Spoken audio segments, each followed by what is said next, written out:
Ahora sí vamos a saludar con nuestro invitado, el sociólogo Javier Villagrán. Con él vamos a hablar del caos en lo social y eléctrico que vive el país. ¿Cómo le va, sociólogo? Gracias por estar acá de manera presencial. Gracias a ustedes por la invitación. Bien, bueno, ¿cómo ve el país usted en medio de todo lo que estamos viviendo en este momento? Crisis energética, que tenemos luz pocas horas y todavía lo más triste es que no nos respetan los horarios, ¿no? Antes de ayer nosotros aquí prendimos el generador desde las 8 de la mañana y no se fue la energía hasta las 17 horas. Tuvimos el generador prendido casi 6 horas y media sin usarlo prácticamente porque o lo usábamos, estábamos conectados directamente porque ya se anunció el corte. Bueno, buenos días a todos los que siguen esta importante plataforma y a ustedes. Comienzo con lo que ustedes están planteando. ¿Qué es lo que pasaría normalmente en cualquier sociedad en donde hay una circunstancia como esta, un corte eléctrico? Le pasa a cualquier país, ¿eh? Le pasa a cualquier país en cualquier momento. Porque responde a circunstancias sobre mantenimiento, circunstancias naturales, etc. Pero se planifica, pues. Entonces, a ver, la autoridad eléctrica, ¿qué diría? A ver, vamos viendo cómo está el flujo de generación, cómo distribuimos esa generación a través de las subcentrales y cómo hacemos que ciertas áreas de incidencia donde tienen esas subcentrales podamos repartir la energía de manera adecuada. Privilegiando, porque también hay que privilegiar algunas cosas como por ejemplo hospitales, sistemas de atención pública masiva, y algunos otros elementos más. ¿Ok? Entonces, cuando usted privilegia aquello y hace una planificación que nos las obligan a todos los profesionales, a todos, no hay ninguno que no planifique, usted que entrega entonces una información adecuada para que la gente pueda prever aquello. Y no pasa lo que decía ayer uno de los oficiales de la Agencia de Tránsito Municipal, que ellos ponen estos delegados de tránsito en áreas donde supuestamente no va a haber energía y ellos están dando tránsito y resulta ser que están los semáforos encendidos. Pero cuando ellos donde ellos no tienen la información de que en ese instante va a haber energía en ese lugar, resulta ser que no hay. Y se ocasiona un caos. Porque ¿cómo movilizar a todos esos agentes de tránsito al lugar donde aparentemente iba a haber y no hay? Pero quiero comenzar contestándole algo que usted vio cuando tuvo la gentileza de darme la bienvenida acá al estudio. Llegué en un carro de estos que usted coge en la vía y son taxistas no convencionales. Y me venía contando una historia fantástica. Le habían secuestrado y robado su vehículo hace 4 días atrás. Hace 4 días. Y me contaba una historia increíble. Tuvo que lanzarse del carro, literalmente pelear contra 3 jóvenes que fueron los que los secuestran bajo el pretexto de una carrera, y se salvó por esas cosas de la vida. Y pudo recuperar el carro a las pocas horas porque rápido pudo mover el tema del rastreo y todo. Es lo que vive la sociedad. Si usted le pregunta a cualquier persona en la calle, ¿cómo te va? Le va a decir, ¿sabes qué? Mal. ¿Y qué es lo que percibes? Que me va a ir peor. Y no soy fatalista. No son ustedes fatalistas con lo que permanentemente están comentando, opinando y lo que las propias personas, los ecuatorianos, a través de las redes les están comunicando. Y quisiera leerles algo científico, que es la teoría del caos, porque el título dice caos social y caos eléctrico. El caos es visto desde dos vertientes muy puntuales. Bueno, la mayoría de las ciencias lo ven desde diferentes ámbitos. La filosofía lo ve de una forma, la sociología lo ve de otra forma, pero el caos de la ciencia, de la reacción física, química, lo analiza desde otros elementos. En términos generales, la teoría del caos estudia la sensibilidad a condiciones iniciales de algunos sistemas, es decir, de aquellos sistemas en los que un pequeño cambio puede generar grandes consecuencias. Esto es la versión científica, porque hablamos del caos universal, hablamos del caos de las reacciones, etc. Pero ¿qué dice la sociología en este ámbito? Dice exactamente, y permítame, plantea que el mundo no sigue un patrón fijo y previsible, sino que se comporta de manera caótica y que sus procesos y comportamientos dependen de gran manera de circunstancias inciertas. Y ahí me permito abrir. El Ecuador vivía un proceso en donde se intentaba reconstruir el tejido social, se intentaba reconstruir la institucionalidad, se intentaba ubicar al país en una senda que pudiese entrar a competir desde diferentes aristas, desde lo económico, desde lo productivo, desde lo social, desde la seguridad, ¿sí? En un marco de países que son los latinoamericanos, que nos une muchas cosas, pero que también tenemos diferencias sustanciales.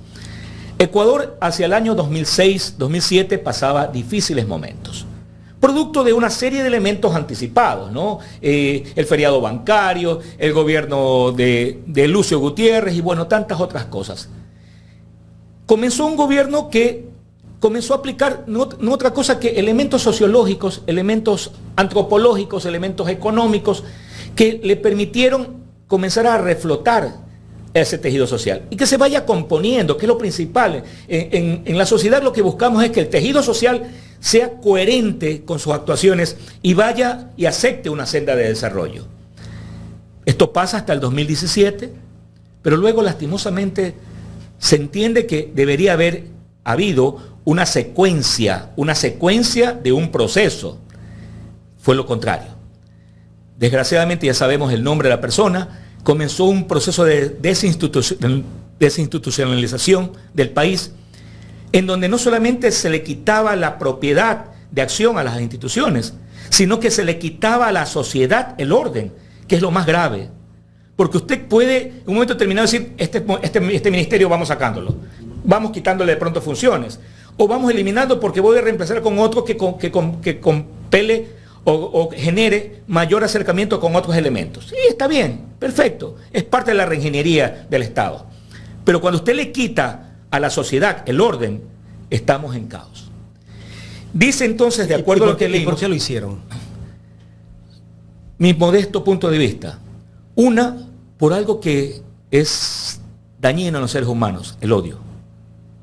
Usted dice, pero el odio no pesa, sí pesa mucho. Pero ese odio viendo de ese presidente o de la gente que ya era parte de el círculo, que no fue el que lo llevó al poder, sino la gente que después lo chantajeó, dicen en el campo lo de sometió. Dicen en el campo de él y de los dos.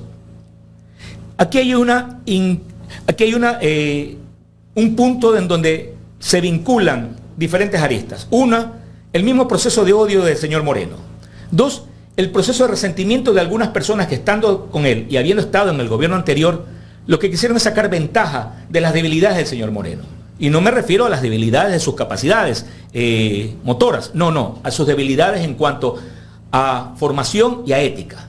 Y hay un tercer elemento, que él se dejó a propósito manipular por quien había estado al acecho de todo un proceso de caos. Y doy el nombre, Guillermo Lasso. Todos sabemos que Guillermo Lasso fue el gran operador del sistema de gobierno de Moreno. E inclusive terminó imponiendo su plan de gobierno, el plan que había planteado en las diferentes campañas que había perdido previamente y que había fracasado en convencer al pueblo. Dijo, no, aquí yo tengo un tonto útil, discúlpenme el término, tengo un tonto útil. Y ahí está. Pero hay otro elemento también importante que hay que sumarlo, dividido en dos. Una, la gran planteamiento de los Estados Unidos, porque al descuidar el patio trasero, encontró que surgió un Evo Morales, surgió una Cristina Fernández, surgió un Ignacio Lula da Silva, surgió todo un proceso en Ecuador con Rafael Correa y en otros países que comenzó a desestabilizar el control de los Estados Unidos en el patio trasero. Y el patio trasero no es solamente el poner o sacar presidentes. El patio trasero es más que eso, es riqueza. Es riqueza de bienes naturales, es riqueza de metales, es riqueza de muchas cosas. Entonces, eso más la influencia de una prensa, en línea general, muy dada a solo respetar lo que le interesa económicamente, fue una especie de cóctel mortal, que encontró un tonto útil que fue Moreno. Pero pasaron 4 años. Y por desgracia otro factor, la pandemia. La pandemia definitivamente sí fue un factor terrible para todos, pero creo que mucho más para el Ecuador, porque inclusive comenzamos firmando un documento en el cual ni siquiera sabemos con cuánto nos endeudamos para tratar de vacunar a las personas y con esto darnos la tranquilidad, al menos en el área de salud, cosa que no existió, porque todos conocemos que el problema de las inyecciones que se utilizaron son vacunas en la pandemia, generaron grandes negociados. Tratemos de no hablar de ese tema porque nos pueden mandar un strike. Sí, perdón, correcto. Es importante el análisis que usted hace y todo lo que se ha vivido durante estos años. La verdad que yo no esperé que una persona que llegó gracias a la presidencia de la República de un proyecto político llegue con tanto odio, ¿no? Primero, destruir el sistema carcelario, eliminar el Ministerio de Justicia. Después de un tiempo vimos cómo se dieron las masacres dentro de las cárceles. La pregunta es, ¿quién armó a tanta gente en las cárceles? ¿Cómo se llenó de armas el sistema carcelario? Aquí debe haber responsables de este sociólogo. Por supuesto que hay responsables. Y hay que citarlos. Responsable número 1, el propio gobierno. Responsable número 2, las estructuras que deben generar el control y el orden. Policía Nacional, inclusive las Fuerzas Armadas. Hoy por hoy no podemos, lo que voy a decir, por favor, que alguien no se vaya a alterar. ¿Cuántos policías cada semana no están involucrados y no son descubiertos por los propios policías que hacen buena tarea, descubriendo que son parte de la logística de los EDO, que son parte del sistema de movilización, que son encubridores y que son pasantes de información? ¿Cuántos? Son muchos, mis estimados amigos. Son demasiados. Entonces tú tienes una policía y una fuerza armada que está literalmente cooptada por los sistemas de mafias en el país. Y esto ha sido un proceso que en estos últimos años ha sido agresivo, ha sido extremadamente peligroso, poniendo en peligro inclusive la vida de aquellos policías que no están involucrados, pero que al vivir y ubicarse en sectores urbanos periféricos y marginales, corren tanto o más riesgo que los mismos que están involucrados. Gustavo. Estaba tratando de ubicar una frase de Martin Luther King que un poco explica esa pasividad que tiene la sociedad para olvidar fácilmente de los hechos que los atormentan, que los golpean, ¿verdad? Pero él va a algo mucho más fuerte. Él dice, me entristece ver que hay gente que a pesar de ver todo esto no hacen nada. Y en nuestro país hoy en día casi todo se está normalizando. Es normal que se vaya la luz, es normal que asesinen a un vendedor de papas o un hot dogcero en la esquina en Durán, es normal que maten a un taxista que saca el sustento todos los días, es normal que los jóvenes que van a estudiar sean asaltados y quizás poniendo en peligro su vida. Es normal lo que está pasando en el país. Se comienza a normalizar cuando la gente va perdiendo esa fibra de humanidad. Se comienza a normalizar cuando en su cabeza, y le decimos el ideario popular, está en que es común. Es que cuando ya se comienza a normalizar actitudes, comportamientos, más que actitudes, comportamientos sociales, se convierten en arquetipos de comportamiento. Esa es la palabra correcta, se convierten en arquetipos. ¿Qué significa un arquetipo? Un patrón. Comienza un patrón de comportamiento. Entonces, si usted ve la línea de subida de los actos delictivos, al principio nos espantaron los tipos que guindaron en el puente en Durán, ¿no es cierto? Fueron un terror, 2 días, 3 días. Luego aparecieron otros. Nos horrorizamos con el tema de algunas personas que les quitaron la cabeza. Los decapitados. Ahora ya es tan común, ahora los encuentras por 3, por 4, 2 acá, 1 allá, etc. Mujeres. Nos aterrorizamos cuando ese chico que iba con su padre, ese niño que iba con su padre, creo que fue por la parte del Centenario, murió como efecto del fuego cruzado, víctima colateral. Nos horrorizamos.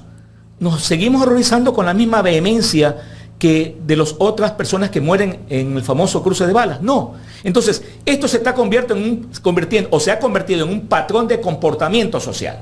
En esto abunda enormemente aquellos que hacen análisis diciendo que ya vendrán días mejores. Aquellos que dicen, ¿sabe qué? Estamos sin energía. Bueno, veamos la luz de la fe. Aquellos que en sus editoriales y en sus titulares lo que hacen es simplemente decir que el Ecuador ya va a lograr un nuevo crédito. Qué cosa que me espantó, decir leer que el presidente está intentando lograr 4.500 millones más de crédito para sostener la economía.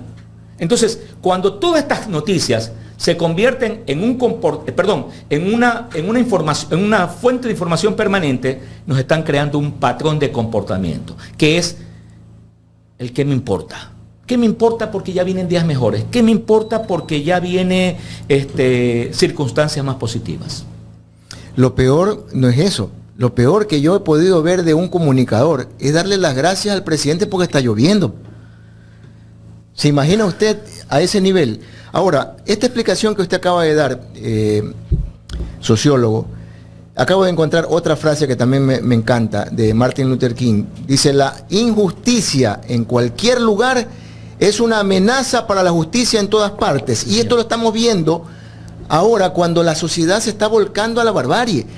Vemos ya que están tomando la justicia por mano propia, queman a Cayambe. Los ahorcan, los arrastran desnudos detrás de un vehículo, en fin, o sea, la injusticia es el caldo de cultivo para no encontrar una justicia real. Y uno al pensamiento de Martin Luther King, que Malcolm X también tiene algunos muy buenos, para hablar de que no somos sectarios en cuanto a que solamente tomamos a los líderes o a los líderes históricos latinoamericanos. Recuerde usted, mi estimado amigo, que cuando se genera, soy muy fanático a combinar la historia con la sociología, cuando se establece esta línea de tiempo y se genera la famosa Revolución Francesa, se pone el famoso instrumento, la navaja del pueblo, como se llamó a la guillotina, y comenzaron a eliminar a los opositores, pero luego comenzaron a eliminar al dueño de la casa que le alquilaba a alguien y lo denunciaba porque no le quería pagar. El inquilino no le quería pagar al dueño de la casa y lo denunciaba como traidor. Y lo cogían y lo aguillotinaban. Eso es lo que usted habla. Es la barbarie. Barbarie que justamente generó el que se generara un comentario, disculpe la redundancia, se generó un comentario y le dijeron que Alfaro regresaba a quemar las iglesias y a tratar de violar a las monjitas que estaban en los respectivos conventos. Y esa barbarie se traslada a las redes sociales. Por supuesto. Cuando hoy en día vivimos una persecución quienes somos de alguna tendencia. Por ejemplo, en mi caso, y creo que en el caso de la gran mayoría de los comunicadores que tratamos de sacar a la luz todo esto, hemos perdido amigos, amistades de años. Familiares. Porque nos han dicho hasta narcoperiodistas. Entonces, Delincuentes. esa barbarie que se está trasladando a las redes sociales, ¿cómo se la puede parar en una sociedad que no tiene una educación política, una educación humanitaria? Antes que responda el sociólogo, yo voy a rodar ya mismo, después de su respuesta, Por favor. un testimonio de una artista que es entrevistada por Mariela Viteri, pero primero la respuesta de la pregunta que le hizo Gustavo. El caos tiene reacciones diversas. Hay inclusive algo que le llaman el efecto mariposa. ¿Cómo frenar esa barbarie? Lastimosamente, este caos tiene que tener un punto que comienza a bajar, porque hay una especie de agotamiento y cansancio de la propia masa. Es que estamos hablando de una masa. En este momento, discúlpenme, en el Ecuador estamos hablando de una masa que se creyó el cuento de que un expresidente se llevó 7.000 millones de dólares. Luego viene 70.000, perdón, gracias por la corrección, es correcto. Luego viene que se llevaron ni sé cuántos mil y pico millones de dólares por una refinería que no existe. Luego de que fueron los que fue el que puso los jueces y fiscales que hoy están liberando a los delincuentes. Cuando ya nos olvidamos de Julio César Trujillo y el famoso proceso del Consejo de Participación Social y Control Social temporal, donde tuvieron inclusive alguna figura vinculada a la radiodifusión. Perfecto. Luego se inventaron el tema de que 7.000 muertos que no aparecen y que obviamente trastocaron el sentido de lo que vivimos, porque esto no es la percepción de lo que vivimos desde el 2007 al 2017, no es percepción, es realidad. Tú salías fuera de tu casa, en el portal, en cualquier barrio, mucho más en los populares, en donde es común la interacción social, porque es parte de la vida. Recuerden que la mayoría son migrantes y en el campo se tiene mucha interacción social en diferentes espacios. Pero eso ya no existe. Esa interacción social se perdió. Es parte de la barbarie, es parte del caos. Entonces, este caos que está en barbarie comienza a descender. Pero lastimosamente yo no veo que está descendiendo. Más bien está elevándose a los niveles, porque la desesperación hay otro factor que está alimentándolo, es la crisis económica.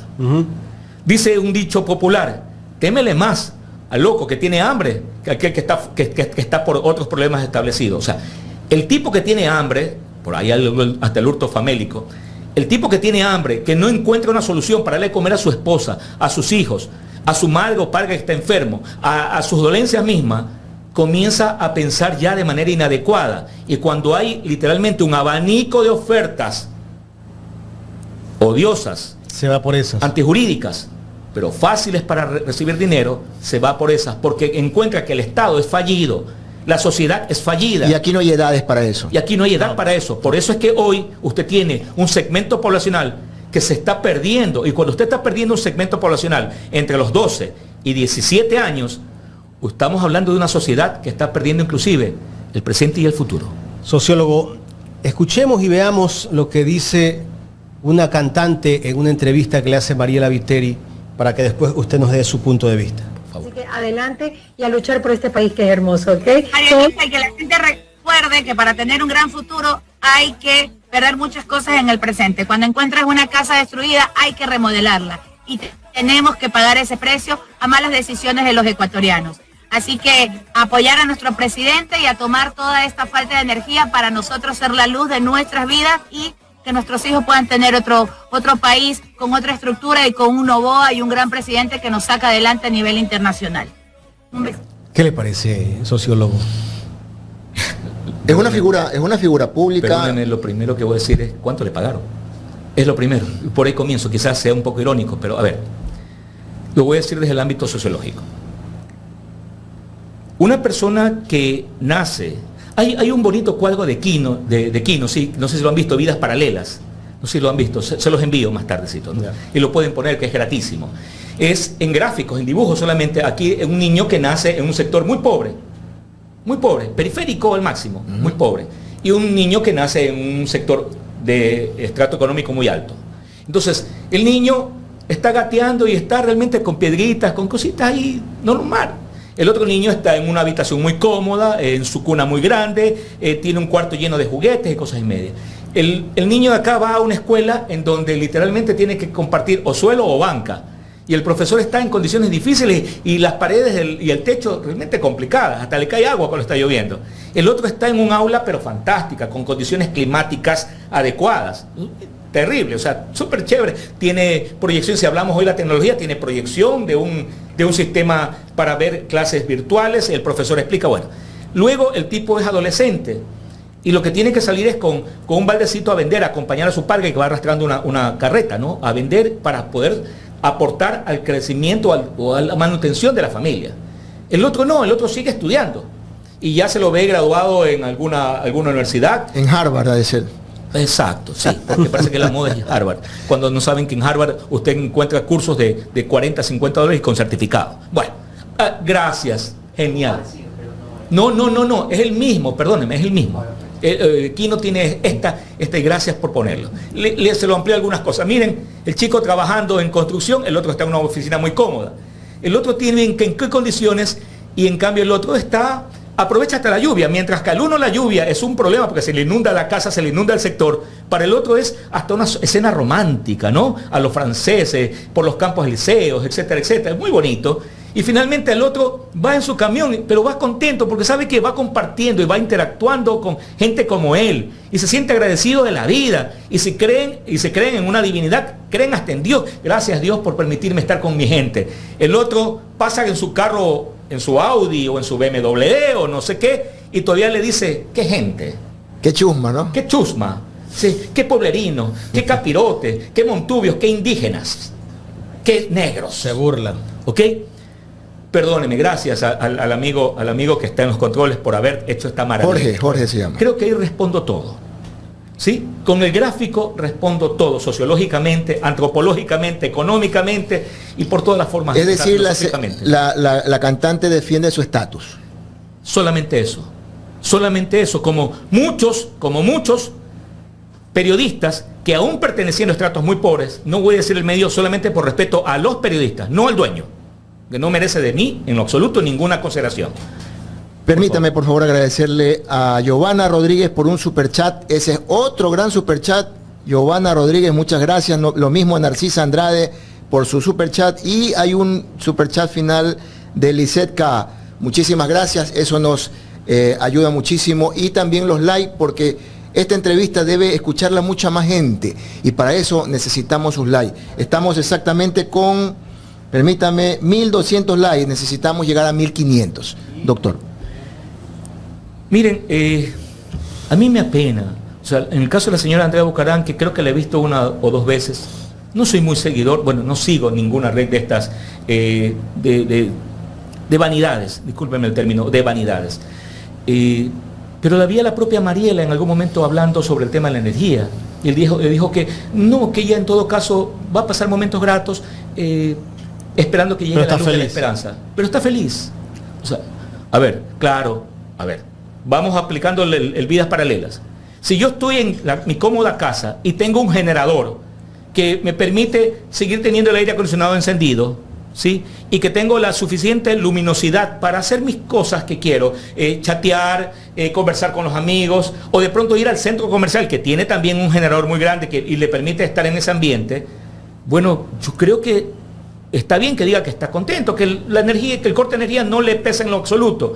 Pero por favor, y aquel individuo que hale una carretita y que se conecta porque alguien le facilita energía, ¿sí? Para vender su hamburguesa, para vender sus hot dogs, sus papas fritas, o aquel individuo que tiene ese tallercito o esa tienda pequeña y que necesita porque su refrigerador que tiene ahí algunas cosas, algunos embutidos, algunos lácteos, etcétera, ha pasado 7 horas apagado y todos sabemos que en 6 horas que se descongela una carne literalmente entra en proceso ya de degeneración. Entonces, ¿él se va a sentir feliz? No se va a sentir feliz, pues él va a decir, caramba, ¿qué he hecho para merecerme esto? Es la primera cuestión que dice. Segundo, ¿por qué nos pasa a nosotros? ¿Por qué a los pobres? Porque él ve la vida paralela, pues. Él ve la ciudadela súper cómoda. Él ve que literalmente en esas ciudadelas no pasa mayormente nada. El impacto es mínimo a casi nada. Pero vaya pues a los sectores marginales. Vaya a los sectores rurales, mi amigo. En donde en muchos sectores inclusive todavía no hay electrificación. Entonces la situación se va a contar de manera diferente. En el caso de Guayaquil, Jaime, y aquí disculpa que me meta cada rato. Perdón, le iba a decir al sociólogo que se olvida que Mariela Viteri tiene una radio también. Por supuesto. Y que detrás de ese mensaje hay una pauta también. Y también están contratando a los influencers. Claro. Sí. Para que cambien la mentalidad de la gente. Ese es otro de los ámbitos del caos. Sí. No es posible que un individuo, solamente hablando de varones y hablando de damas, voy a ser mucho más criterioso, porque se le ocurre decir 2 estupideces e impactan, sean los que ahora modelan, dirigen y direccionan el pensamiento y las secuencias de una sociedad. Es grave, porque si la señora Andrea Bucarán o la señora Mariela tienen conciencia de clase, entonces yo debo ser sin duda alguna Einstein. Sin duda alguna. Para cerrar este tema, vi un video de María Sol Borja que entrevista a Carlos Rojas. Carlos Rojas en esta entrevista cuenta sobre el encuentro entre el gobierno de Noboa y algunos directivos de medios de comunicación y qué le exige uno de esos directivos al presidente. Veamos. Hubo un radiodifusor muy conocido que tiene años de trayectoria periodística y política, porque fue asambleísta, que fue de los primeros a intervenir y que se lanzó una consigna a favor de Noboa, pero vergonzosa, humillante para el resto de periodistas que estuvimos ahí.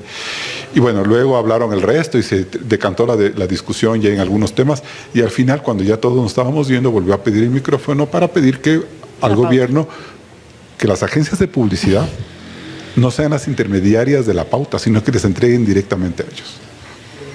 Fue una vergüenza. Y yo tenía ganas de salir, no solo de salirme de ahí porque estaba acabando. Me sentí humillado porque digo, si quieren tener una cosa empresarial, que vayan y la tengan. Pero me parece que el periodismo es mucho más que eso, y habíamos personas ahí que defendimos otro tipo de preceptos. Es decir, la libertad, la necesidad de que los mandatarios rindan cuentas, de que tengan que responder a las preguntas sin filtros y de que entiendan, sobre todo María Sol, que entiendan que los medios grandes, los tradicionales, que es al que yo me pertenezco, por ejemplo, tienen 70 años de vida y tienen una política editorial que todos los días se cuida, ¿no? Imagínense. Pero este no es el periodista que ha dicho que el gobierno de Lazo era el mejor y luego dijo que el de Noboa es mucho mejor. Pensemos que tuvo un momento de Un lapsus. un lapsus de conciencia social. Tuvo un lapsus. Fue a defender Y qué- su pauta. Y qué bueno. Sí, ok, está bien, pero además de eso, el hecho que le haya dicho a ese dueño de radio, que lo haya tratado de poner, al menos bajarle el tono y ponerlo en su lugar, es como que hace respirar que no todo está perdido en algunos espacios. Fue deshonroso, esa reunión fue deshonrosa, pero además de eso se filtró el famoso pago En la a lista. medios, la lista de pagos. Mire, el señor Carlos Vera viene recibiendo recursos de todos los gobiernos. Así es. Yo fui llamado para trabajar en el gobierno del señor Lucio Gutiérrez, por mi buena amistad con la esposa de él. Soy franco, directo. ¿Sí? Siempre tuve contraposiciones con el señor Gutiérrez, pero me llevé muy bien con Jimena Borges. Me aprecio, aunque ahorita debe estar también disgustada conmigo porque le he hecho severas críticas al esposo y a la familia del esposo. Pero una de las cosas que pasó es que en ese gobierno, el señor Carlos Vera quiso imponer un cambio de logos a las instituciones y cobraba sumas millonarias, pues. Y parece que eso le molestó en algún momento a Lucio. No estuve presente en el tema, pero me contaron Carlos fuentes Vera que lo cercanas. criticaba. Al principio no, mi amigo. Al principio no. Él tiene esa fórmula. Al principio como que te da aliento. Te dice, tranquilo, que yo te puedo ayudar. Y por último, yo te hago un taller, yo te doy capacitación, yo te hago esto. Se lo hace permanentemente a los socialcristianos. En la época de Cintia Viteri, no solamente él y la esposa estaba emborrolada en el municipio. Y Carlos Vera recibe directamente de Jaime Nebot recursos. O sea, perdónenme, una de las cosas que he tenido siempre es decir las cosas como son. Entonces, ¿puede un individuo de este nivel de ética y moral periodística, tratar de convertirse en el rector de la opinión y de la guía de los pueblos? No, perdónenme, es honroso. La data, con todo el respeto a la data, no tiene una gota de equilibrio, porque he visto algunos de sus programas, ustedes a pesar de aparentemente estar en una idea filosófica y política, sin embargo buscan el equilibrio de sus comentarios, lo buscan, y no le estoy lanzando flores, pero es un hecho real, y es que es difícil a un periodista ser imparcial. Yo siempre discutí el tema de la imparcialidad, pero sí discutí el tema de la objetividad, que son dos cosas diferentes y que se pueden aplicar. Y así lo reconoce nuestro público, ¿verdad, Jaime? Así es. Hemos crecido en sintonía. Permítame, director, agradecerle también a Henry Portilla. Está animada la gente hoy, ¿eh? Gracias, Henry. Me Y toda la gusta, gente me que pueda gusta hacer esa- aportes. Ustedes saben que aquí no hay chayote. Algunos me dicen, no digas chayote. Saludos para Víctor Villacres. No, Villacres. Villacreces. No, Víctor Ballesteros. Ballesteros. Ah, El otro Víctor, día- don el otro Víctor día me Ballesteros, dijo- el otro mi día maestro. me escribió y me dice, no digas chayote, que no estás en México. No, nosotros no tenemos pauta para los que no entienden lo que es el chayote. El chayote también es como decir pauta, ¿no? Es un vegetal que se come mucho en México. Sí. Y por eso dicen los chayoteros. Pero en todo caso acá no hay pauta, gracias a la gente que nos apoya siempre, ¿no? Y no se olviden que cuando sale una publicidad, vean la publicidad si es corta. La porque también nos publicidad están de ayudando. YouTube, dice de YouTube, de YouTube. Claro, de la YouTube. publicidad. Oiga, ¿y qué opinión tiene? Porque Carlos Vera no es el único, ¿no? Ahí hay uno que dice, cu, cu, Yanegui cu, cu. Nostroza, el señor Vicente Robadito, bueno, la lista es bastante larga. Oiga, lastimosamente. hay un radiodifusor que vive en una mansión de $4 millones y a sus empleados no les paga un año. A ver, no sé si ustedes conozcan, yo pertenezco a la vieja data de la comunicación, por eso Víctor Ballesteros, un saludo enorme, el viejo Víctor Ballesteros, más viejo que yo.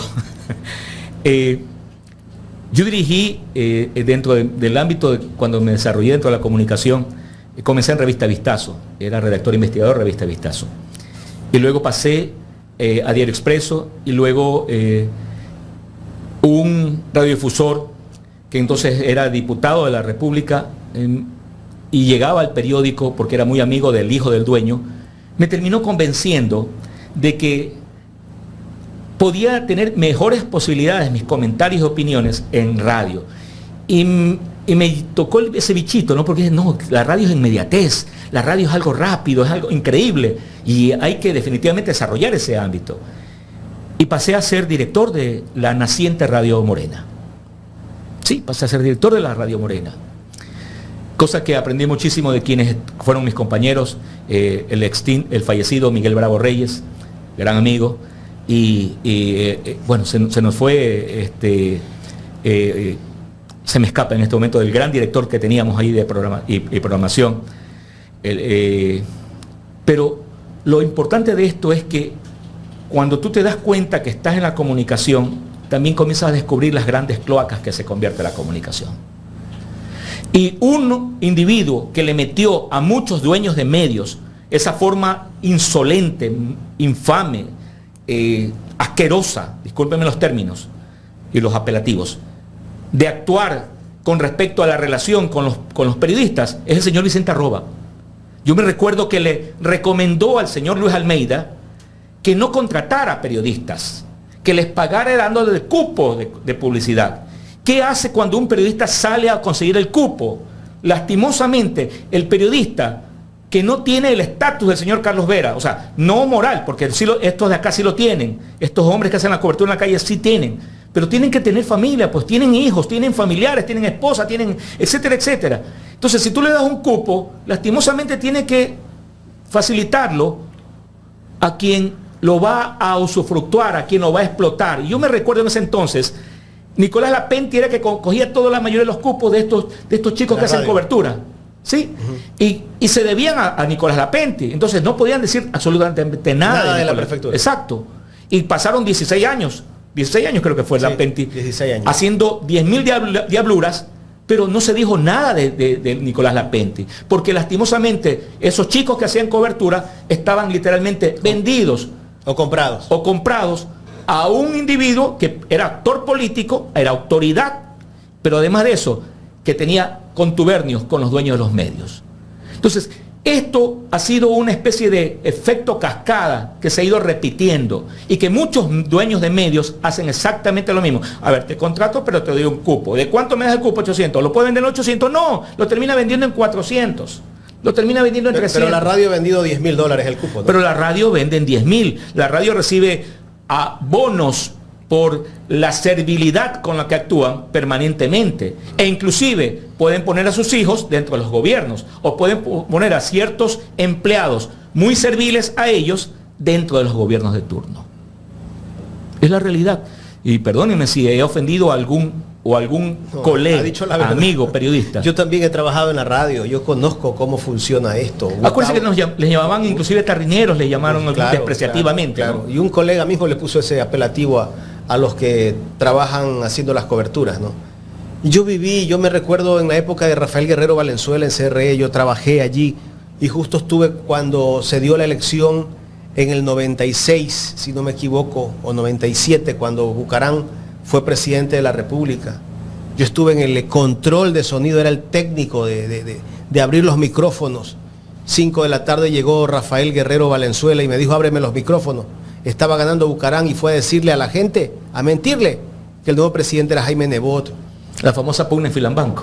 Exacto. Claro. Eso vivimos. Yo viví en carne propia y sé cómo quieren imponer una noticia que no es real en verdad. Así es. Totalmente de acuerdo. Totalmente de acuerdo. Me tocó inclusive en Diario Expreso. Respeto enorme la imagen de Galo Martínez Merchán. Caballerazo. Pero saben que él cuidaba la lista de sus accionistas. Me recuerdo un reportaje que hice. Me llamó y me dice, este no puede salir. ¿Pero por qué? Si aquí está la justificación, aquí están las pruebas, aquí está todo.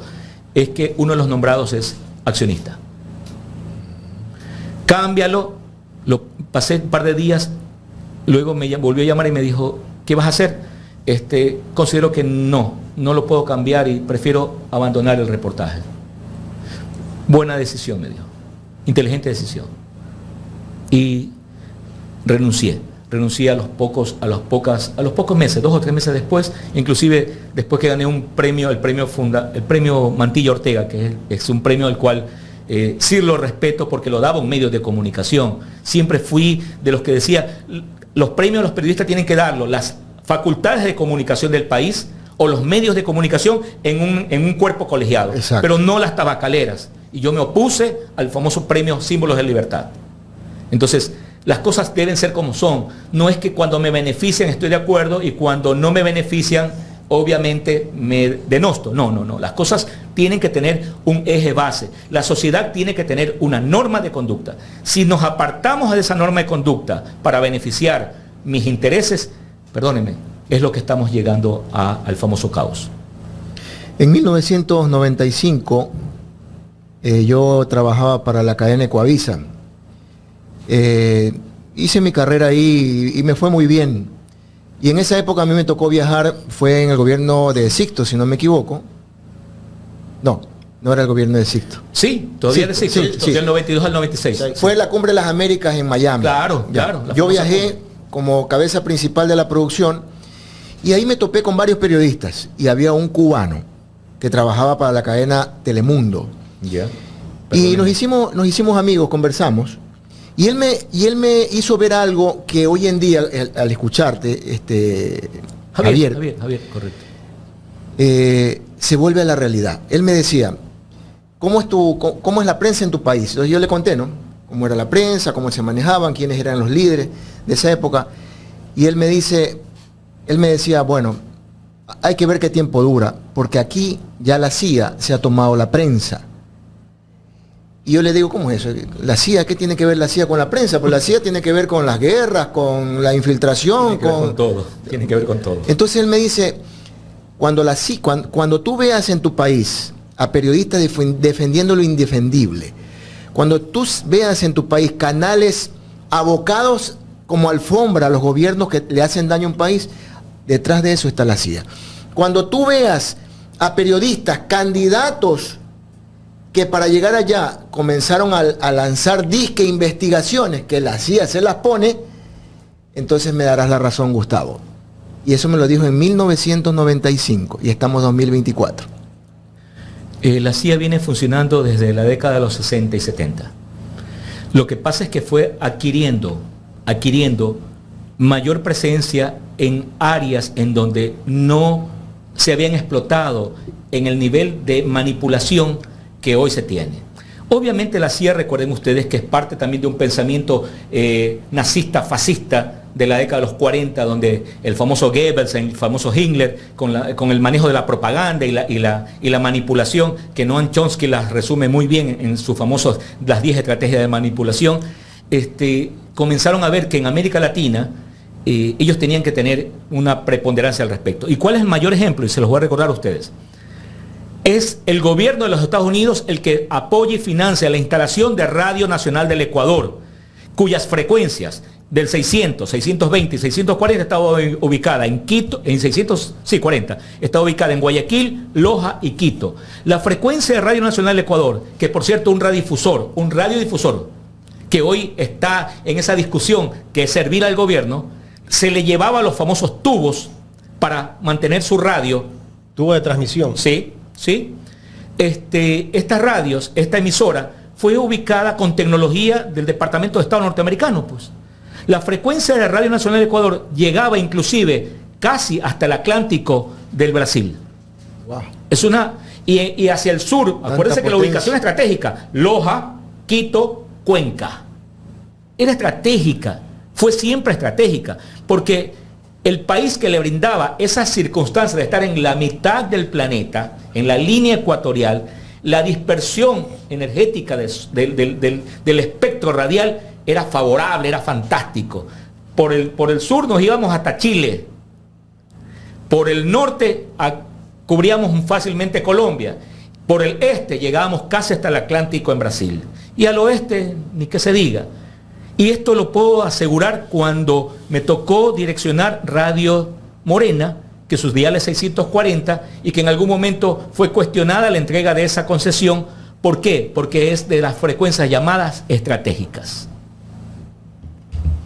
Es una realidad lo que usted nos está diciendo. Yo había escuchado también esto de la frecuencia de Radio Morena, que era del Estado y que no se la podía concesionar, pero bueno, finalmente creo que por los vínculos políticos se logró eso, ¿no? Sin duda alguna.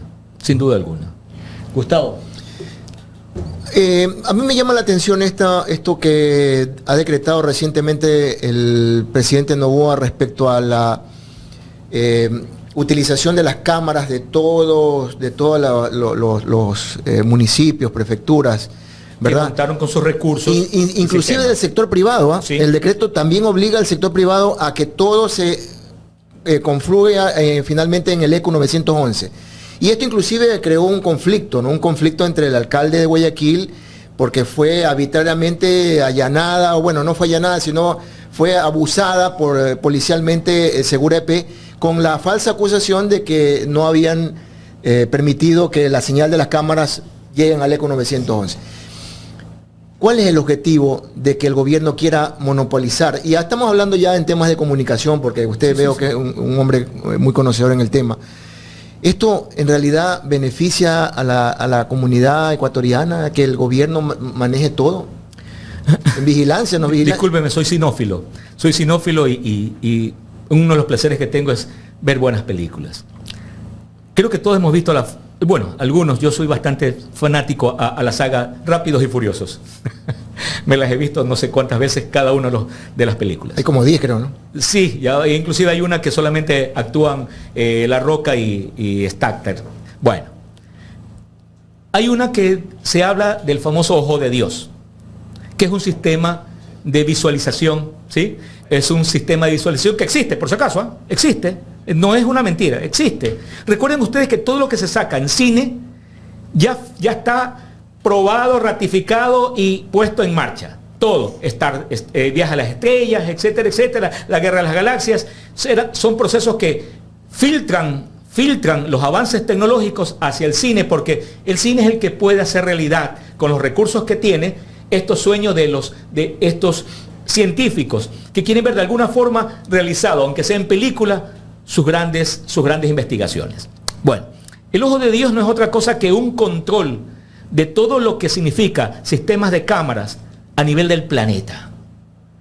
Yo te puedo ver qué es lo que haces, inclusive hay sistemas que te pueden filtrar con ángulos opuestos qué es lo que estás haciendo en tu casa, a través de las ventanas, a través de claraboyas. ¿Ok? Y ojo, no estoy hablando de algo fantástico. Este sociólogo está no es fantasioso en todo caso. No, es real. Es real. Entonces, cuando tú comienzas a tener manejo de cómo te mueves, qué es lo que haces, puedes direccionar, pues mi amigo, cómo persigo a Gustavo o a Jaime de la Cruz.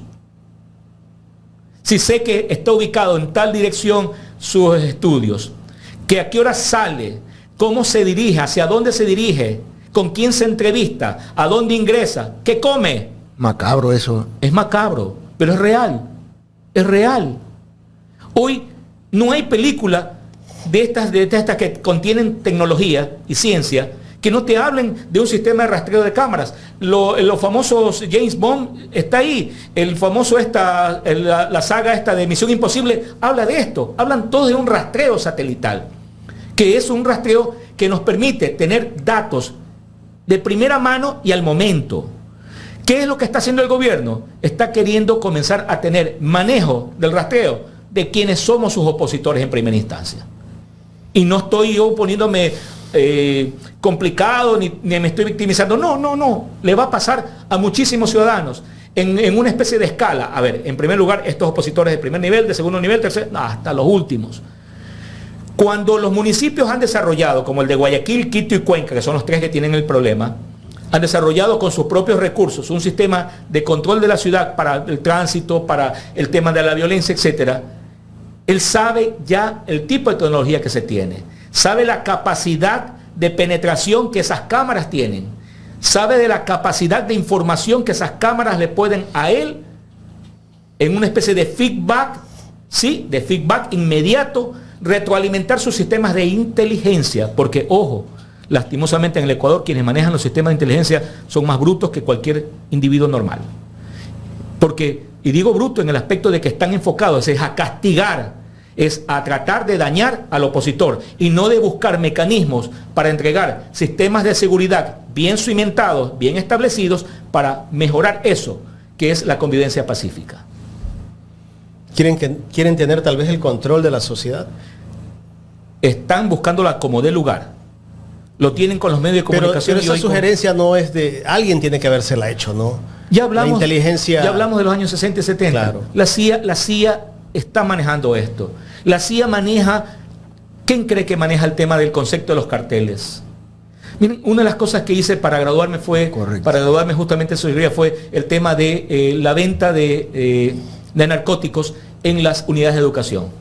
Sí, me conviví durante meses en un colegio que sus profesores y su rector me permitió ir diariamente a chequear, observar. Ahí pasaba sentado en una banca viendo en los recreos, etcétera, etcétera, y retroalimentándome.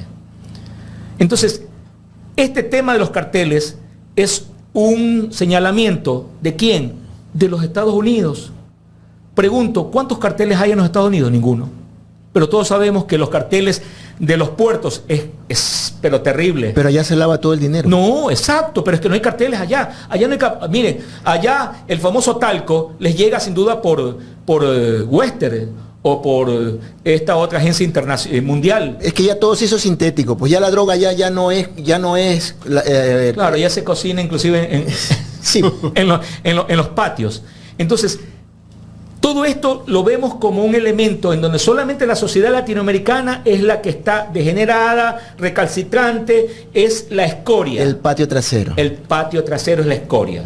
Pero ellos no, ellos están, God trust, ¿no? O sea, que Dios y Dios, porque ustedes ven ahí inclusive hasta un tema mesiánico, ¿no? Dios nos inspira, Dios nos ilumina, salve Dios al pueblo norteamericano y que se joda, discúlpeme el término, ya lo dije. Es válido. Ya. Es válido. Ya, okay. Que se jodan los latinoamericanos, porque o no tienen la inteligencia, o no tienen nuestra altura, porque, ojo, equivocado, los norteamericanos han ido decreciendo inclusive en altura y hasta en color de piel, porque hay un mestizaje muy fuerte. Decía un sabio pensador romano que los imperios se caen y se caerán porque absorben las taras y las generaciones de los pueblos conquistados. No sé si los Estados Unidos han absorbido las taras y de generaciones que hemos tenido o que tenemos los latinoamericanos, los asiáticos, los africanos, pero perdónenme, está funcionando. Yo creo que sí. No, sí, es cierto. Creo que nos falta hablar todavía el tema de la crisis energética, en la compra de estos motores, de estos generadores que están haciendo y que posiblemente estén hasta con sobreprecios. Lo dijo incluso un invitado esta semana, que hay sobreprecios en venta de motores. ¿Qué dicen nuestras normas en cuanto a la administración pública? Y ojo, que lo que voy a decir es grave. Y a lo mejor muchos alcaldes, prefectos y hasta presidentes de juntas parroquiales van a decir, ve, nos está dando una buena idea. No les estoy dando buena idea. Es la recopilación de experiencias. El sistema del CERCOP establece tiempos, formas, mecanismos para poder intervenir en una compra pública. Da tiempos, da formas y establece procesos inclusive de cómo hacerlo. Usted tiene que subir los TDR, usted tiene que hacer esto, tiene que dar el tiempo para las preguntas, para la respuesta, etcétera, etcétera. Y luego viene la subasta inversa, la compra directa, etcétera. Hay mecanismos y normas muy bien establecidos. ¿Ok? Con fallas, sí, porque lastimosamente donde mete la mano el hombre dañino, tiende a degenerar el proceso. Pero yo todavía me recuerdo la entrevista, qué malo que tenga que nombrarlo, al señor Carlos Veras con el encargado ministro de Energía, el señor Luque. Él le pregunta, ¿y cómo está el tema? Bueno, es que ya está viniendo, pero ¿cómo puede venir una barcaza sin que ustedes hayan elevado el proceso? Es normal, cualquiera que está vinculado a la administración pública sabe que tiene que elevar el proceso primero. Yo no puedo comenzar a construir una calle si es que no he visto la parte técnica, la parte financiera, la partida presupuestaria, etcétera, etcétera. Parte de la administración pública. Los que conocen saben que estoy hablando lo real. ¿Cómo puede venir una barcaza si tú no has elevado un proceso de adquisición? Aunque sea de emergencia, también tiene mecanismos que tiene que cumplir. Menos requisitos porque se requiere, ahí lo que favorece es el tiempo. ¿Sí? Obvia muchas cosas, pero tiene que cumplirlos. No, pero la barcaza ya venía. Y era un barco que lo montaron rápidamente para que se convierta en barcaza. No es una barcaza técnicamente hablando. Y él dijo, no.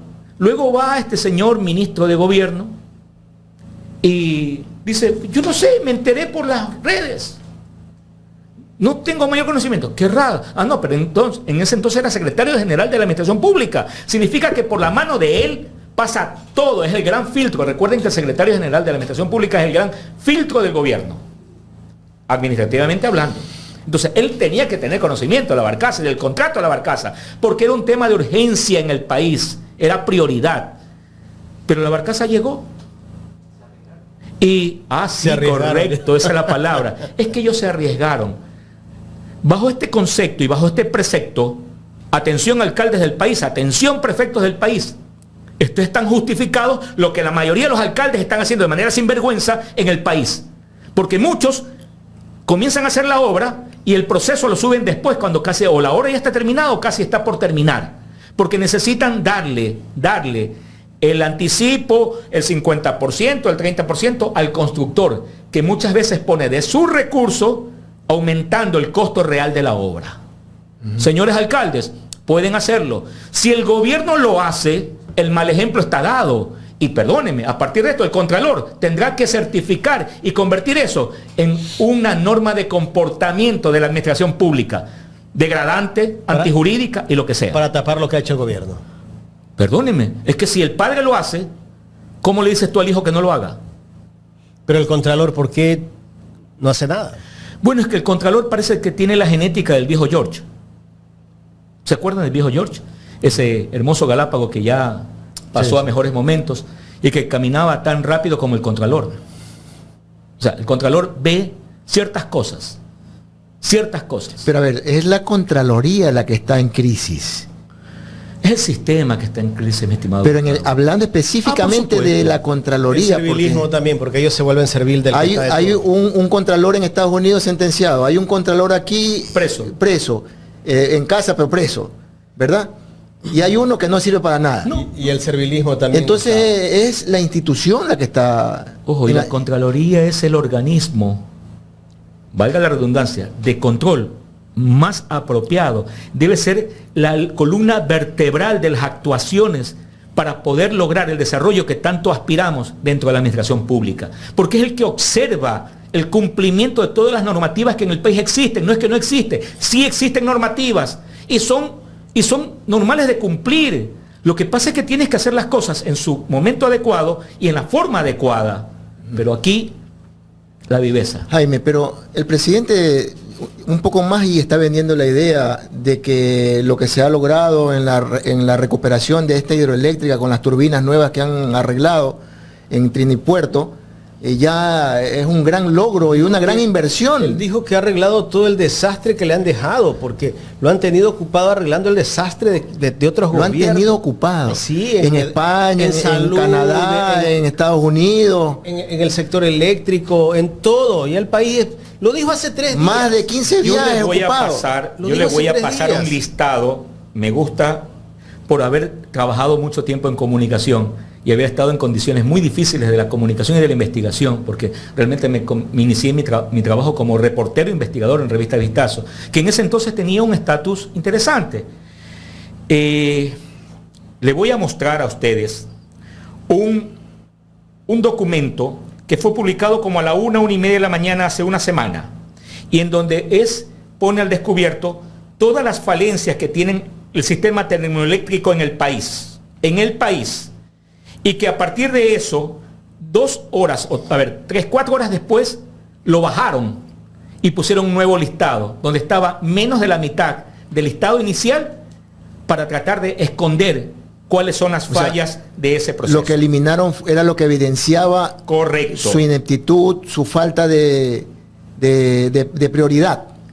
Perdónenme que no puedo mostrar lastimosamente, por cierto, en Celet, y esto permítanme solamente un minuto, el descalabro Celet y de los técnicos de Celet, irónicamente comienza con Lucio Gutiérrez. Lucio Gutiérrez mete cualquier cantidad de pipones dentro en ese entonces se llamaba electroguayas, cualquier cantidad de pipones, ¿ok? Llega Correa y hace algo que debe hacerse en cualquier institución, y ojo, y con esto no lo estoy aplaudiendo ni nada por el estilo al señor Correa, pero puso a manejar el sistema eléctrico del país a técnicos, y que están preparados en el país y de muy buen nivel, que cumplen una serie de estandarizaciones y una serie de resoluciones de alto nivel en el país. Luego viene Moreno, con Moreno no pasa mayor cosa, no mete pipones. ¿Por qué? porque fue la misma línea de técnicos establecido en esos 10 años anteriores los que se mantienen, pero Lazo sí mete. Lazo sí mete pipones. No los pudo poner en el área técnica. ¿No entraron los Bucarán con...? En la parte administrativa, a manejar los contratos y mil cosas. En el área administrativa se llenaron de pipones, no la parte técnica. No la parte técnica. Soy claro. Y este gobierno de igual forma, y esto lo que voy a decir es doloroso. Hay hasta familia de los choneros pues manejando temas técnicos, perdón, temas administrativos en SELEC. Y en muchas centrales. En muchas centrales. Y esto es real. Y lo estoy diciendo a costa de las cosas. Sí, se está jugando el pellejo. Entonces, si ustedes me ven solamente, por favor, miren, ustedes van a ver aquí está el listado. Si usted puede leer solamente qué es lo que dice con respecto a, aquí está la ubicación de la termoeléctrica, por sector está Termomanaví, está Termoesmeraldas, etcétera, etcétera. Aquí está el listado. Y aquí está lo que generan y qué es lo que tienen. Por ejemplo, si usted permítame, Termoesmeralda, la B1, unidad 1, ¿qué tiene? Tiene alta temperatura en los cilindros A5 y A6. Otra tiene rotura de intercooler. Consignación no aprobada, consignación no aprobada. Consignación es cuando les dicen, ¿sabe qué? Tengo que bajar el nivel de revolución de estas turbinas porque o escucho una falla o los indicadores no están y eso significa riesgo. Entonces, pido autorización para poder bajar el nivel de generación eléctrica de 70 a 60, a 50, etcétera, para poder hacer los chequeos respectivos y luego que me autoricen nuevamente a subir al nivel del caso o en su defecto apagarla porque está comprobado que el daño es mayor. Hay consignación no aprobada, problemas de conjunto de fuerza y cojinete, informa sobre sale de control que solo puede generar, se actualiza la fecha de recuperación, inspección de compresor, falla mecánica, falla en contrapeso, falla en el cilindro, altas temperaturas en los cilindros, revisión y calibración de medidores, continuación de trabajos de inspección, unidad TB2, y TB2 significa turbina a vapor y TG significa turbina a gas. ¿Qué dice esto? Restringida a 63 megavatios.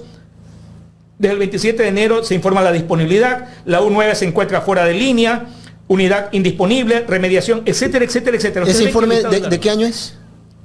De hace 4 días, señor. De hace 4 días. Hace 4 días. O sea que esto está para largo. Por los años que tengo y por la seriedad de este medio, he abierto esto que no debería abrir, porque me pongo al descubierto que tengo la suerte de tener distinguidos ecuatorianos, técnicos de SELEC, de Esmeraldas, de Manaví, de Guayas, de El Oro, etcétera, del país, que sí están preocupados, aunque la ministra de Trabajo les ha echado porquería encima diciéndoles que ganan un enorme platal. Claro, ellos ganan 2.000, 2.500. ¿Cuántos años tienen trabajando? Tienen 20, 25 años. Pero nadie les pregunta el tiempo que se tienen que dar después de las 8 horas, a veces 16, 20 horas después de sus 8 horas, porque cuando comienza o se dispara una de estas turbinas, todo el personal tiene que entrar, porque ponen en riesgo no solamente la vida de ellos, sino de todo el sistema. Una de estas turbinas llega a volar, perdóneme, desaparece toda esa parte de la ciudad. Pues. Son instalaciones de 15, 20 metros de altura, en condiciones complicadas.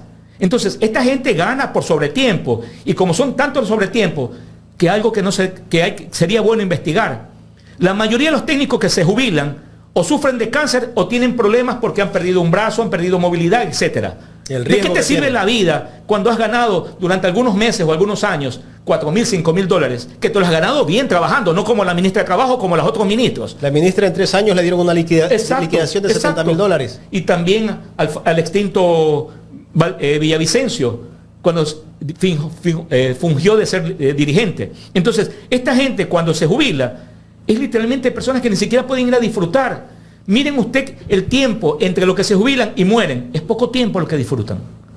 Entonces, no puede ser que esta gente que le pasó un informe completo en octubre del 2023 al actual presidente, se lo pasaron a Luisa y a él. Sí. ¿Ok? Diciéndole, señores, tenemos estas fallas. Es cierto, las turbinas de origen japonés que están en algunas centrales ya perecieron en cuanto a su vida útil. Era de 42 años. ya tienen 48, pero en estos 6 años han seguido funcionando al 95, al 97% de su capacidad. Esto es, siempre pongo el ejemplo, si usted tiene un Datsun 1500 del año 72, pero usted le da un mantenimiento increíble, le pone buenas llantas, le acondiciona el motor, todo, yo le pregunto, ¿usted la bota? No, usted la puede inclusive tranquilamente matricular, porque mientras el carro esté en óptimas condiciones, usted tiene asegurado la movilización en ese vehículo. ¿La puede botar? No, no lo puede botar. Entonces, estas turbinas japonesas están en condiciones. ¿Les han dado mantenimiento? No. ¿Les han dado mantenimiento a las turbinas de gas? No. Han hecho contratos ficticios, como algunos generadores en la provincia de Esmeraldas, en donde les pintaron el caparazote y hicieron aparecer como que eran generadores nuevos. Y en otros, le cambiaron el motor. Sí, te voy a decir, pero a ver, cambiado el motor, es generador nuevo.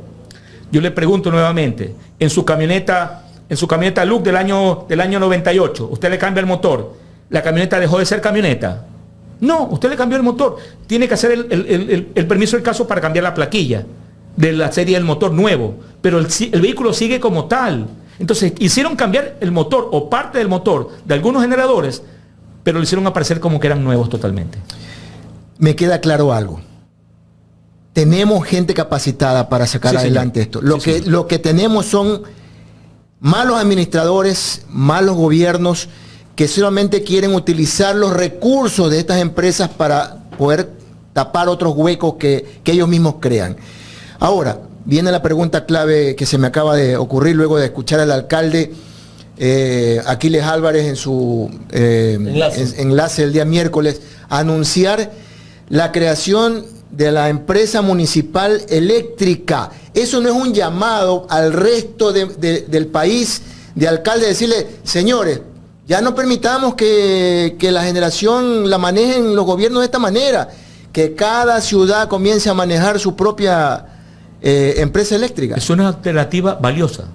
Por supuesto. Una alternativa valiosa. Hay que ver si le permite Nerón. Porque obviamente... Nerón dice, Nerón. Me imagino que por la lira y por la poesía... Ok. Bueno, o por Agripina. Bueno, el tema está en que este es un tema sumamente delicado. La ciudad de Guayaquil, por ejemplo, necesita un buen sistema de generación en el sistema de potabilización de agua, por la cantidad de energía que consume. Necesita un buen sistema, y mire, hay una de las cosas que no es que la voy a halagar a la señora, cuidado, a la señora Cintia Viteri, que hizo una pésima administración, pero no sé quién le metió en la cabeza, y estuvo bien, que instalara un sistema de aprovechamiento del gas, es metano, si no me equivoco, metano, el que sale de los respiradores de la basura, en el relleno sanitario, y generar un sistema de producción de electricidad a través de gas. No sé qué pasó, habría que preguntarle al señor alcalde si es que esto lo dejó ya planteado o lo dejó todo montado y por qué no lo está aprovechando, porque esa es una excelente alternativa. Pero ciudades como Guayaquil, Quito, Cuenca, tienen que tener sistemas alternativos. ¿Por qué? Porque si vamos, al menos con este gobierno, en lo que va de este gobierno, que no da ninguna respuesta y que los famosos 800 megavatios que tiene Disque en diciembre va a poner en funcionamiento es una quimera grosera, y además la grosería de las barcazas, de las 2 barcazas que ha ganado la empresa Engineer, y que se la quitaron a un mexicano que por su costo tenía que haber ganado, se dieron cuenta que cómo es posible si Car Power me pone a 11 centavos y esta empresa Regal, algo así, me la pone a 3.8. O sea, más barato. Chivo con bomba, pues. Claro. ¿Cómo hago después? ¿Cómo hago vómito prieto? Y todavía no nos está entregando los 110. Entonces pararon el sistema de contratación de esta barcaza, que ya estaba resuelto. Tanto así, por ahí un pajarito o varios pajaritos me contaron que inclusive técnicos, que no son técnicos, sino gente de la área de administración, los mandaron a los Estados Unidos con pasaporte diplomático a tratar de solucionar el problema de la barcaza en los Estados Unidos. Qué barbaridad. Terrible. Déjeme agradecerle, sociólogo Gerardo Torres, que nos ha hecho un aporte también a la cuenta de ahorros del Banco Internacional y nos envió un mensaje, dice, el traidor de Moreno votó a buenos ingenieros técnicos y metió gente inservible que todavía están especialmente en Petroecuador. Jodió con la mal llamada ley humanitaria. Sí, por ahí algunos inclusive que les llamaban los hombres del maletín. Hay todavía algunos asociados de Luque, de Hernán Luque, dando vuelta en el sistema eléctrico de Ecuador. Oiga, bueno, ¿y Hernán Luque para cuándo? Habría que preguntarle, al igual que al embarazo de la señora Diana Salazar, ¿no? Porque ayer una dama me decía, a ver, el 29 de abril, miren, qué bueno, hay gente que en la parte del pueblo se quedan con cosas, eso es lo que llamamos ideario popular. En el ideario popular se queda, oiga, el 29 de abril la señora dice que está en alto riesgo. En alto riesgo es que cuando tú estás en los 3 primeros meses y viene el especialista, el ginecólogo, te dice, no, usted es de alto riesgo. O sea que más o menos si ella tenía 3 meses, en 29 de abril, mayo, junio, julio, agosto, septiembre, octubre, ya tiene que estar por nacer o ya nació la criatura. Pero yo la vi con una barriguita que es sospechosa, me dijo la señora. Y entonces asocio con Hernán Luque. ¿Para cuándo? Sí, pues. ¿Para cuándo? Hernán Luque... Y están calladitos todos. No me sorprendería que Hernán Luque, un juez de la Argentina, que está viviendo una crisis como la nuestra, con un gobernante, un payaso de gobernante como Milei, se le ocurra con acto de corrupción decirle, ya que Ecuador se demora tanto en hacer todo el trámite de extradición, libertad, porque estamos deteniendo a un individuo que aparentemente no ha cometido ningún delito en Argentina. Y le aplica, yo creo que de manera adecuada, ese concepto o el procedimiento y lo deja en libertad. Y de ahí se nos huye, pues. De ahí se va para cualquier lado. O se va a hacer de la mano con el señor Lenín Moreno en Paraguay, ¿no? En Asunción. Moreno el otro día dijo que lo mejor que pudo hacer en su gobierno es la renegociación de la deuda externa. Qué sinvergüenza, ¿no? Este tipo que en medio de la pandemia pagó la deuda adelantada. Todavía viene y se nos burla. Pagó la deuda adelantada, le dio el visto bueno a la negociación de los hospitales a través de María Paula Romo. Permitió 10.000 actos bochornosos y terribles, pero que alguien dijo que debería hacérsele una estatua, porque obviamente es un individuo que desarrolla su pensamiento a raíz de la combinación de páncreas e hígado. Qué barbaridad. Ya en la recta final, Gustavo, antes déjeme decirle a la gente que no se olviden de dar los likes. Los que no han hecho like, pongan el like y suscríbase al canal también, que es importante. Ahora sí. No, yo solamente comentar ahí sobre el tema del señor Moreno. En la conciencia de él debe haber un conflicto muy grande, porque en ese tema de la pandemia mucha gente murió. Muchas familias se dieron cuenta del lado deshumanizado que fue para Lenín Moreno haber dejado a un país a la deriva y haber solamente escogido a un grupo de su ministerio y a la familia de ese grupo ministerial, darle la supuesta vacuna que en esa época entraba acá en el Ecuador. Y cuánto dinero no se invirtió, que no se sabe finalmente cuánto fue el gasto que hizo, porque mucho se vendió de que eran donaciones, ¿no? Pero en realidad hubo ahí un gasto muy fuerte. Más fácil es que encontremos el resto de faraones sepultados en el famoso valle de los faraones en Egipto, a que sepamos cuál es el monto que se pagó a los grandes laboratorios por el tema de las... Tiene sigilo, pues eso. Y es un sigilo eterno, por lo que veo. Así como también querían... No, este es el gobierno del sigilo, ¿eh? Sí. Ya dijeron que había sigilo en el Kipux, en el cual usted podía accesar para saber exactamente qué pasa. Y esa es otra. Hackearon el sistema, hay un sistema muy especial, las siglas en este momento no me recuerdo, que maneja el SELEC. Es un sistema que inclusive no tiene acceso ni siquiera a los gerentes de centrales. ¿Sí? Entonces, ¿qué es eso? Sí, solamente tienen acceso, los supervisores operadores. O sea, el tipo que está frente a esa gran gama de monitores y que está controlando que la presión, que el combustible, que se me dispara, que cuánto me sube, cuánto me baja. Y está bien, porque es el tipo que nos está asegurando el fluido de generación eléctrica adecuada. Y aparte, está asegurando la vida de quienes trabajan en esa central. Eso sí tienen acceso. Lo hackearon hace 2 días.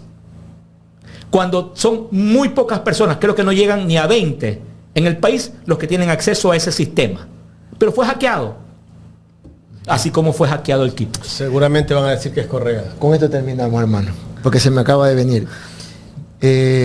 Estamos preparados como país para escuchar a estos ingeniosos analistas, expertos, entre comillas, eléctricos, que están proponiendo que se construyan plantas termonucleares para la generación de energía.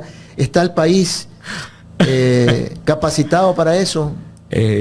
Comencemos por qué universidad ha desarrollado procesos de investigación termonuclear. Cuando alguna que podía haberlo hecho a mediano tiempo o a largo plazo, Yachay, la han botado al tacho porque les daba tanto fastidio saber que gente común, gente del pueblo, podía llegar a esos niveles. Y han llegado algunos, aún con las dificultades, pero han llegado. Todavía estamos esperando la construcción de las cárceles Barcazas, la construcción de la cárcel en el Polo Norte. Y las que andan en el océano, sí, divagando, ¿no? Hoy titulamos este programa Las mentiras, el plan de gobierno. Así, porque en realidad todos los días nos salen a mentir y esas como que son parte del plan de gobierno del cartón. Oiga, lo malo es que se repite y se va creando una falsa verdad. Es verdad, en el gobierno de Moreno el plan, el tren playero. Tren playero. Con Lazo también, pues. Con Lazo había otro.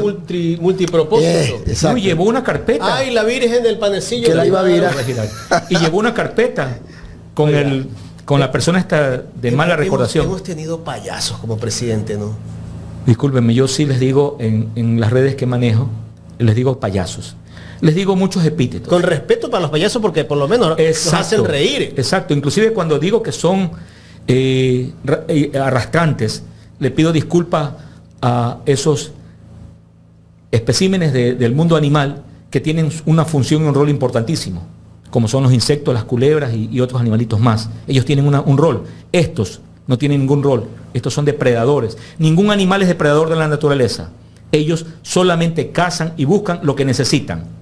Pero estos depredan a la sociedad, que es terrible. O sea, de una u otra forma, están creando un genocidio social.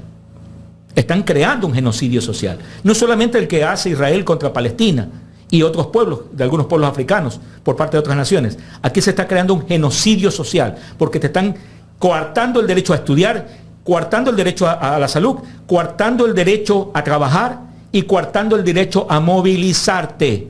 Porque hoy vives psicoseado, que tienes que ir a tu casa, vas en el bus y estás asustado, no sabes en qué momento alguien comienza a disparar o por ahí te llega algo. No, que nos dicen que psicosis ya colectiva. Está arreglado los problemas, ¿no?